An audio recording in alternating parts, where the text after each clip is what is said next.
Moving on, Ecobank Kenya has secured a 3.5 billion shillings that will be channeled to supporting more women entrepreneurs, regional trade, and enhancing financial inclusion. Ecobank Kenya Managing Director Josephine Anan-Ankomah says the capital injection will strengthen the lender's ability to serve international organizations, regional businesses, SMEs, FinTechs, and women-led entrepreneurs.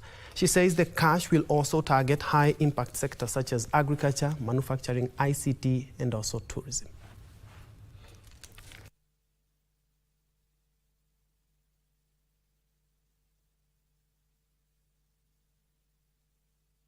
We're offering flexible payment terms.